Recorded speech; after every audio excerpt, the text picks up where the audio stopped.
Բարև ձեզ սիրելի հայրենակիցներ, Արագածոտնի մարզի իմ շատ սիրելի հայրենակիցներ և նաև աշտարակցիներ։ Ես գիտեմ, որ շատ կարճ պիտի խոսենք և իմ ընկերը արդեն գործընկերը անդրադարձավ հոգևոր խնդիրներին, հոգևոր մշակութային խնդիրներին, բայց ես էլ եմ ուզում այդ անդրադարձը կատարել մանավանդ աշտարակում, մի քաղաքում, որը հոգևոր մշակութային մի ահռելի կենսագրություն ունի, այն քաղաքում, որտեղ ծնվել է Ներսես Աշտարակեցին, մեծ հոգևորական կրթության, նաև կրթության գործիչ։ Բնականաբար այսօր մեզ ուզող ամենահիմնական թեման անվտանգությունն է։ Դա ցույց են տալիս թե սոցիոլոգիական հարցումները եւ այն իրականությունը եւ այն կեղծ խաղաղությունը, ինչի մեջ մենք ապրում ենք։ Բայց անվտանգությունը անկարելի է պատկերացնել առանց հոգևոր մշակութային անվտանգության։ Հոգևոր մշակութային անվտանգություն, որի մասին խոսել այս միջավայրում, այս իրականության մեջ պարզապես անհնար է, որովհետև այն իրականությունը, ինչի մեջ մենք ապրում ենք, պարզապես գիտության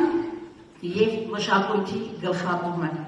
Արդեն Սևակը խոսեց վերազգային արժեքների, որը նույնն է թե մեր էության, մեր արմատների, մեր ինքնության դեմ այդ հրոսակաբարող արշավանքի մասին, որ այսօր նախաձեռնել են այս ապազգային իշխանությունները։ Գիտության և մշակույթի գլխատում, այն, ինչ կատարվում է այսօր Հայաստանում։ Ըստ էության, դա նաև ազգային պետության կազմաքանդումն է, որքան էլ ձեզ ներշնչեն, մեզ ներշնչեն իրենց դպրոցաշինությամբ, 300 դպրոց, 500 մանկապարտեզ, բայց իրականությունը բոլորովին այլ է։ Կառուցվել է մինչև հիմա ընդամենը 100 դպրոց, և որոնց մի մասը ընդամենը վերականգնվել է և որակի մասին չեմ խոսում։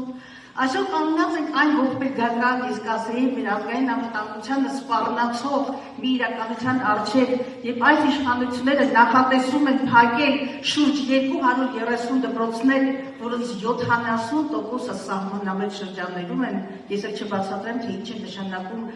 սահմանամետ շրջանում փակել գյուղ, դա նշանակում փակել դպրոց, նշանակում է փակել գյուղ, նշանակում է բացել թշնամու առաջ քո դարպասները։ Ես խոսեմ նաև գիտությունների ազգային ակադեմիայի գլխատման մասին, գիտական, մշակութային, ահռելի ժառանգություն ունեցող գիտությունների ազգային ակադեմիան, սիրելիներս, այլևս չկա։ Այս իշխանության ձեռամբ օրենքի ուժով գիտությունների ազգային ակադեմիան, որպես այդպիսին փակվել է, այն ընդամենը հասարակական կազմակերպություն է, և 40-ից ավելի գիտական հաստատությունների ճակատագիրը այսօր անհայտ է։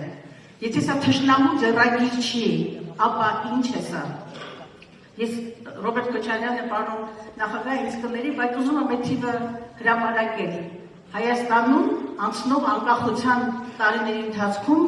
բոլորից շատ, ամենից շատ դպրոցներ կառուցվել են Ռոբերտ Քոչարյանի իշխանության իր կառավարման շրջանում, ավելի քան 120 դպրոց։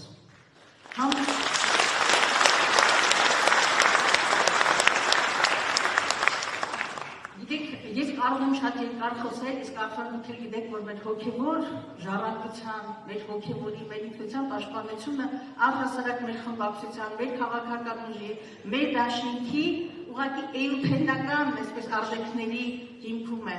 որովհետև չի կարող լինել ազգային պետություն առանց ազգային արմատների, առանց ինքնության, առանց արժեքների պաշտպանության։ Ցավոք, այսօր ունենք մի իրականություն, որի օրակարգերը թելադրվում են Բաքվում և Անկարայում, և այսօր ռևիզիա բառը երեկվանից օգտագործում է,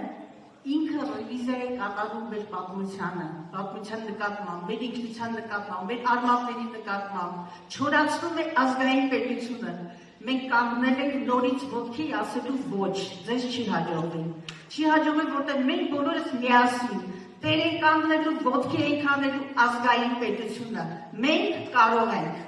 որովհետև մեր արժեքները մեր արժանապատվությունն են։ Արժանապատվությունն են մեր խաղաղությունն են, մեր ինքնությունն են, մեր ապագան են։ Ուրեմն միասին ազգային կրթական մշակութային քաղաքականությամբ և ազգային պետական մտածողություն ունեցող առաջնորդներով փորձենք եւ ամեն ինչ անենք մեր նվիրումով։ Ինչու՞ չէ, եթե պետք լինի, կարծեմ մեր դաշինքի առաջնորդը նաեւ համալիրում ասեց, որ մինչև վերջ գնալով պաշտպանել մերը, մեր